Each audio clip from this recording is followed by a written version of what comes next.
खून से खेलेंगे होली कर वतन मुश्किल में है।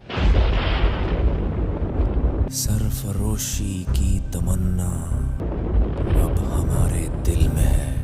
दोस्तों, हमारी भारतीय सेना में एक से बढ़कर एक जांबाज जवान शामिल है। साथ ही कई जवान ऐसे भी रहे जो सरहदों पर देश की रक्षा करते हुए शहीद हो गए। लेकिन इन सब के विपरीत आज हम आपको अपने इस वीडियो में एक ऐसे जवान की कहानी बताने वाले हैं जो सिक्किम में भारत चीन सीमा पर अपनी मौत के 48 साल बाद भी सरहद की रक्षा कर रहा है।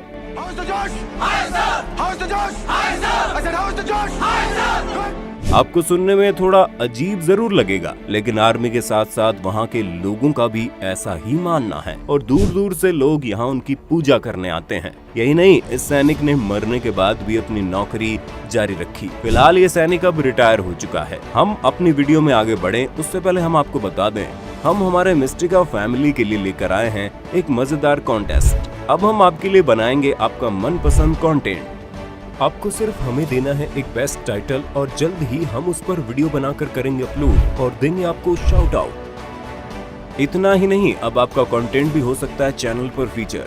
इन सभी की डिटेल्स आपको डिस्क्रिप्शन में दिए गए लिंक में मिल जाएगी। तो वीडियो पूरी होने के बाद डिस्क्रिप्शन बॉक्स में दिए गए लिंक पर क्लिक करके फॉर्म भरना ना भूलें। तो चलिए अब स्टार्ट करते हैं उस जांबाज सैनिक की कहानी।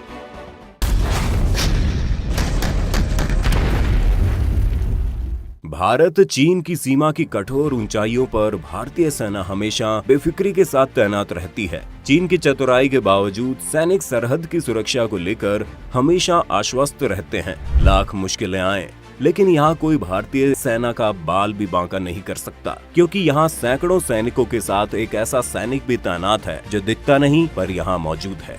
जी हाँ, हम बात कर रहे हैं बाबा हरभजन सिंह की। हरभजन सिंह का जन्म 30 अगस्त 1946 को गुजरांवाला, जो कि अब पाकिस्तान में है, वहां हुआ था।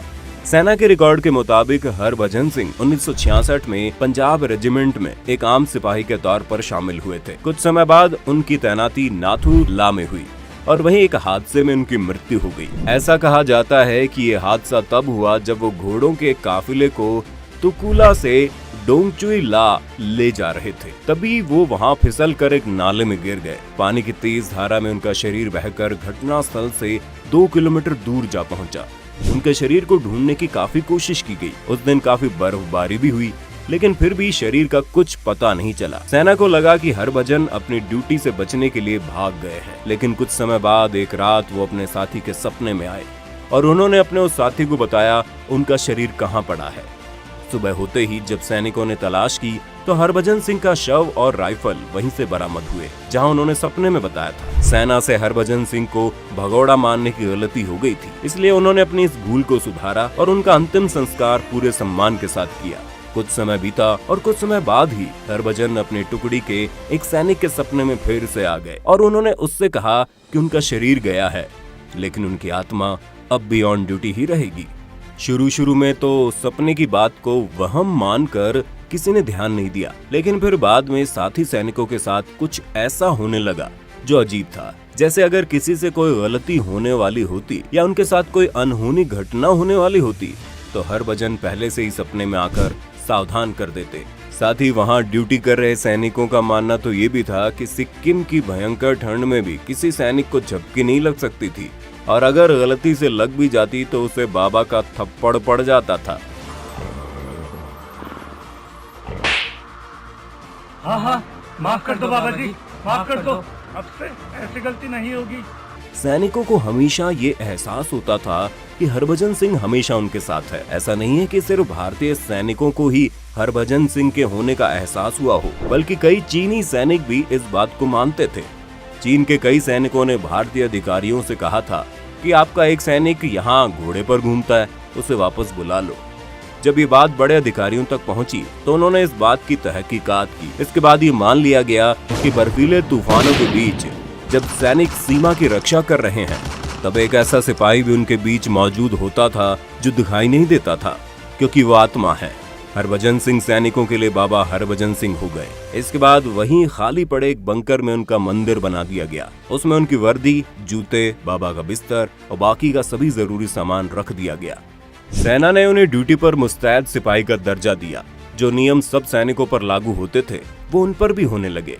यहाँ तक कि तनख्वाह, छुट्टी से लेकर प्रमोशन तक बाबा के मंदिर का जिम्मा आर्मी ने अपने हाथों में ले लिया। उन्हें सुबह के नाश्ते से लेकर खाने तक सब कुछ परोसा जाने लगा। जैसे ही रात का समय होता मंदिर के दरवाजे बंद कर दिए जाते, क्योंकि ये बाबा की ड्यूटी का समय होता था। और कई दफा ऐसा हुआ जब सुबह सैनिक बंकर में आते तो देखते थे कि चादर तनी हुई नहीं है बल्कि उसमें सिलबट्टे हैं।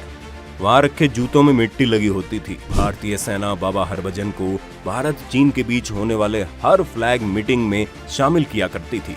उस मीटिंग में उनके नाम की खाली कुर्सी रखी जाती थी। बाबा हरभजन को उनकी छुट्टी पर गांव भी भेजा जाता था। इसके लिए ट्रेन में स्पेशल सीट रिजर्व की जाती थी और 3 सैनिकों के साथ उनका सारा सामान उनके गांव भेजा जाता था। जब उनकी छुट्टी के 2 महीने पूरे हो जाते तो फिर सैनिकों को वहां भेजकर उन्हें वापस सिक्किम बुला लिया जाता था। जिन 2 महीने बाबा छुट्टी पर रहते उस दरमियान पूरा बॉर्डर हाई अलर्ट पर रहता था, क्योंकि उस वक्त सैनिकों को बाबा की मदद नहीं मिल पाती थी। ऐसे में सीमा पर तैनात जवान हाई अलर्ट पर रहते थे। 2006 में बाबा को रिटायर कर दिया गया और उसके बाद कहा गया बाबा यहीं बंकर में रहते हैं और देश की सुरक्षा करते हैं। भारतीय सैनिकों में बाबा हरभजन से काफी आस्था जुड़ी है। भारतीय सेना के जवान अपनी ड्यूटी पर जाने के दौरान बाबा के मंदिर में मत्था टेकने जाते हैं।